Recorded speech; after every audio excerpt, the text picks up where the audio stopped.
Bonsoir, bonsoir, bonsoir tout le monde. J'espère que vous allez bien. Aujourd'hui, on se retrouve dans une nouvelle vidéo, la première vidéo de décembre. Je suis trop contente.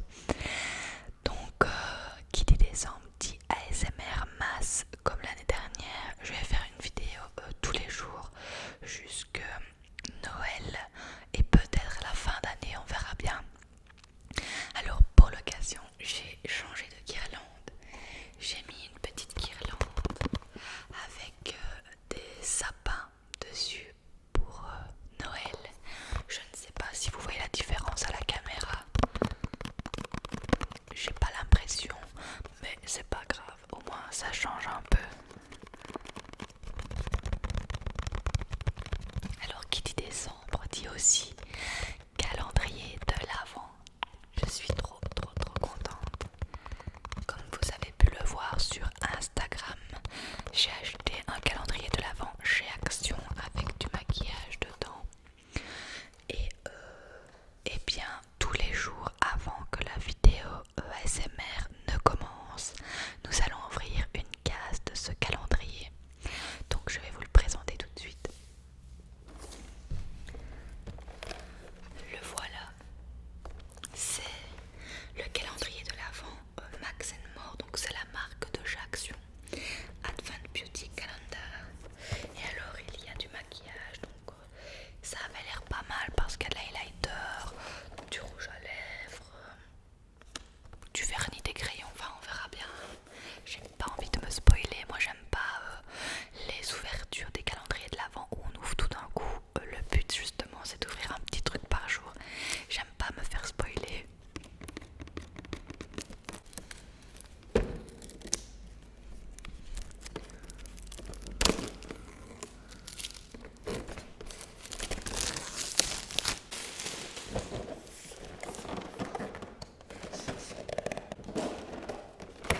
Donc je ne sais pas si vous allez voir grand chose, mais on va faire en sorte. Le numéro 1 est là.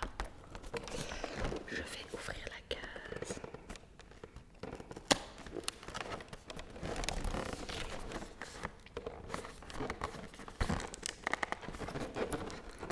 C'est un peu la galère. Alors, mais Nana est curieuse évidemment en premier et je suis trop contente.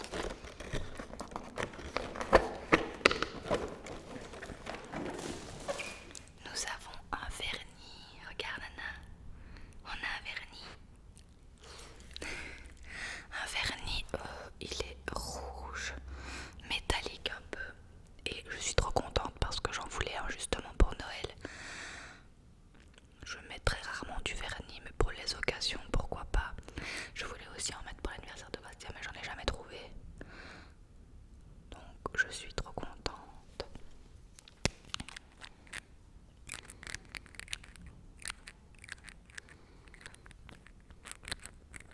Dites-moi si vous aussi vous aimez les odeurs de vernis. Oh, j'adore. Il faut pas sniffer, c'est mauvais. Eh bien, il a l'air vraiment magnifique. Écoutez, je vais essayer d'en mettre. Bon, non, quoique je vais avoir l'air débile.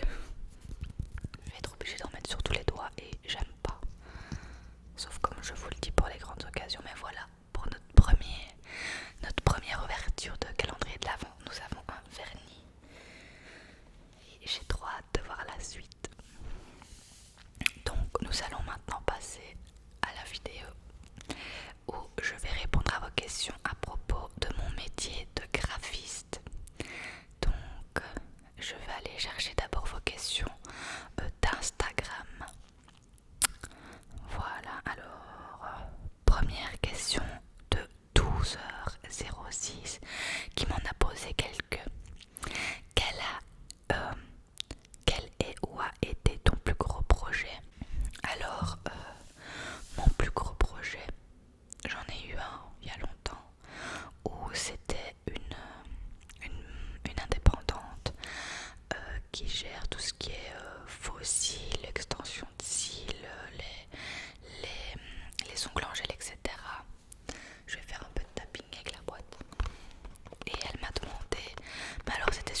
aider à trouver leur idée. Alors oui, je peux un peu les conseiller, mais moi de base, le client il doit arriver avec son idée faite et me demander ce qu'il veut représenter, etc. C'est pas forcément à moi de débriefer avec lui et de trouver des idées, etc. Normalement, il doit arriver avec une idée en tête, quoi. Et c'est vrai que ça arrive très souvent, très souvent, que le client débriefe avec moi, etc. Mais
sur mon ordinateur avec je dessine avant, je fais des croquis, je fais des recherches, enfin il faut toujours entretenir sa créativité, c'est le plus important. Alors, Faustine ST, c'est un métier que tu as toujours voulu faire? Si oui, pourquoi? Et bien bizarrement, oui, quand j'étais plus jeune, ma mère m'a demandé ce que j'aimerais faire et j'ai dit que j'aimerais travailler sur ordinateur et faire des dessins sur ordinateur. Pas illustration parce que c'est pas mon truc de dessiner des belles illustrations.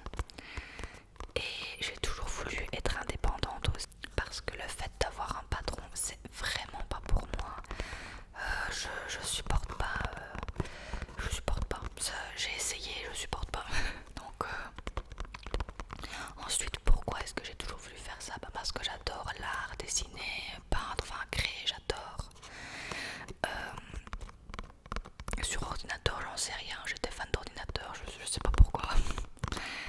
Et je suis indépendante simplement parce que je suis libre de faire les choix que je veux et je ne dépends pas de quelqu'un et ça j'adore, même si c'est vraiment pas facile de se lancer. Alors pour les questions Instagram nous avons terminé. Je vais maintenant aller sur YouTube. Je pense qu'il reste 15 questions, mais je ne sais pas si elles se rejoignent avec Instagram, je n'ai pas vérifié.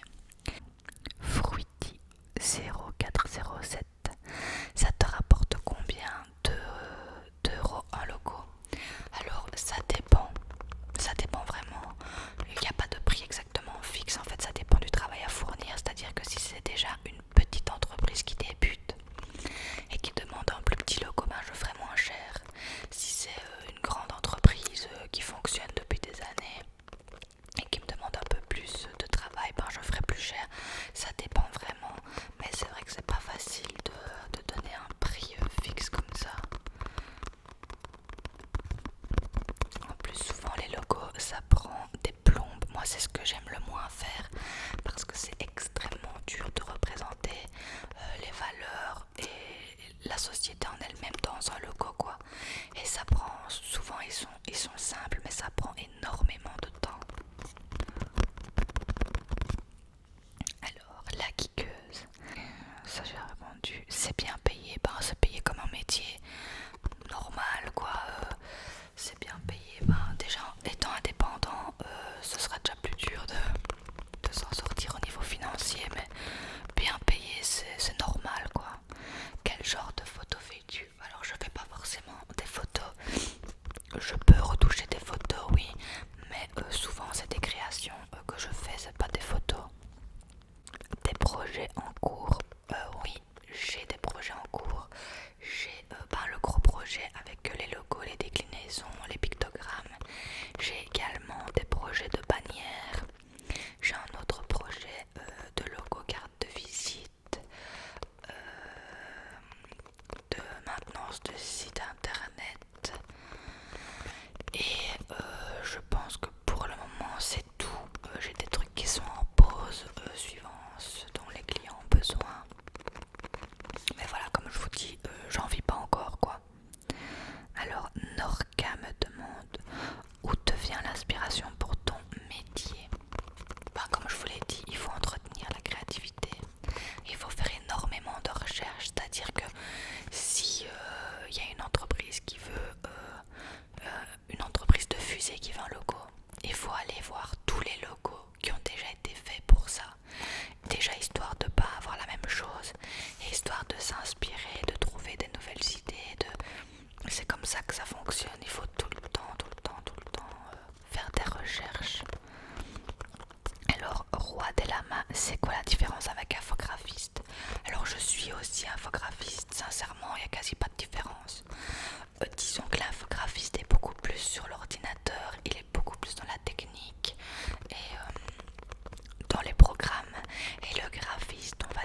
Yoshan. Est-ce que tu fais beaucoup de logos? Si la légende dit vrai, PS, j'adore ce que tu fais, ne change jamais, tu es génial, merci. Alors oui, je fais quand même beaucoup de logos pour le moment. Il y a tout un moment où j'en faisais pas, parce que personne ne me demandait. Ici, j'en ai déjà fait 2 et je dois encore en faire 2. Donc oui, ça fait pas beaucoup 2 et 2, mais par rapport à avant, c'est vrai qu'on m'en demande beaucoup plus. Donc ouais, on me demande aussi beaucoup de bannières. Alors, Lily08, n'est-ce pas dur d'être autant entrepreneur graphiste au niveau financier? Tes vidéos sont géniales, merci. Ben si, justement, enfin si. Disons que là, je suis en train de me lancer depuis à peu près un bon mois. Là, je me lance à fond. Depuis à peu près un bon mois, je me lance à fond. C'est vrai que c'est pas facile. En fait, je suis sur un groupe de graphistes, infographistes. Et ce qu'ils disent, c'est que au début, c'est vraiment pas facile. Mais après, le bouche à oreille se fait. Donc, un client parle à un ami à lui de moi parce qu'il est satisfait et ça part comme ça. Et une fois qu'on s'est fait un réseau, ce qui est très très très très très important aussi quand on est indépendant, c'est d'avoir un réseau énorme, mais il se fait petit à petit.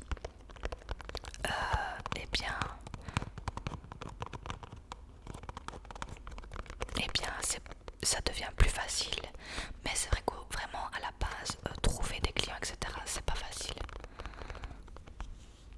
Ensuite, Agathe 0110, qu'est-ce qui t'a donné envie de te lancer dans le boulot? Tes vidéos sont géniales, merci, j'ai répondu. Nolan Cox, pardon. Est-ce que c'est dur de faire ce métier? Et si oui, comment tu pensais à le faire? J'ai répondu. Juste artiste, tout d'abord, en quoi consiste ton métier? J'ai répondu. Il consiste également, en plus de faire bannière machin, de représenter vraiment une personne, un indépendant ou une société. Et grâce à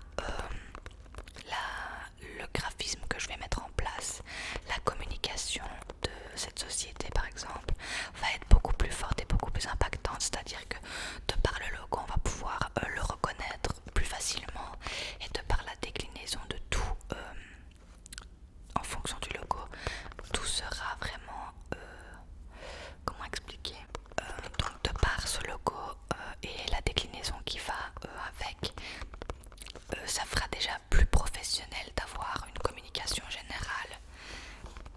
Après voilà, c'est pas facile à expliquer, mais en gros j'aide les sociétés, les indépendants à avoir une communication qui leur ressemble et à pouvoir être plus professionnels par rapport à leurs clients à eux. Quels sont les points positifs et négatifs? J'ai déjà dit. Sarah Momo, tu fais des logos de quoi? Je fais des logos de tout et n'importe qui. Donc là, je vais faire un logo d'un relaxothérapeute et d'une architecte. Ensuite, j'ai déjà fait un logo d'une indépendante, consultante agroalimentaire, d'une avocate, de personnes qui sont dans le médical. Qu'est-ce que j'ai fait d'autre? J'ai fait le mien, celui de la chaîne. J'ai fait un logo pour une fleuriste. J'ai fait un logo pour une société de fusée mais qui n'existe pas, mais j'avais envie de le faire. Voilà, j'ai fait un peu tout ça. C'est vraiment pour... Ah oui, je vais en faire un aussi pour un médecin. Donc voilà, c'est vraiment pour tout et n'importe qui, hein, tout le monde. Ça dépend. Alors Lilou48, tu exploites le graphisme sur internet ou sur des magazines? Sur internet. Alors moi je fais tout sur l'ordinateur. J'envoie à mon client et c'est lui qui s'occupe de l'impression. Ou alors je peux aussi m'occuper de l'impression. C'est-à-dire que si je fais, j'avais déjà fait un roll-up. Je sais pas si vous voyez ce que c'est. C'est vraiment les grandes affiches qui ont des bases pour rester bien droites et qui se réenroulent pour être rangées. En gros, on va dire que c'est ça. Et c'est moi qui me suis occupée de l'impression, etc. Donc je peux m'occuper simplement de faire le graphisme et de l'envoyer au client, mais je peux aussi m'occuper de l'impression. Voilà. Alors, ASMR Valentine, qu'as-tu fait comme étude et où? Et qu'y a-t-il comme débouché, j'entends par là? Est-ce que ce n'est que faire des logos ou autre chose? Alors, j'ai fait mes études, je vais le dire à la belge, en secondaire. J'ai fait 2 ans d'art plastique et 2 ans d'infographie où j'ai eu mon diplôme. Ensuite, en supérieur, j'ai fait 3 ans et demi de graphisme. Tout ça dans les écoles Saint-Luc à Liège. Et qu'y a-t-il comme débouché? Tu peux faire plein de choses. Tu peux être web designer, donc t'occuper des sites internet, mais moi je ne sais pas le faire, je déteste.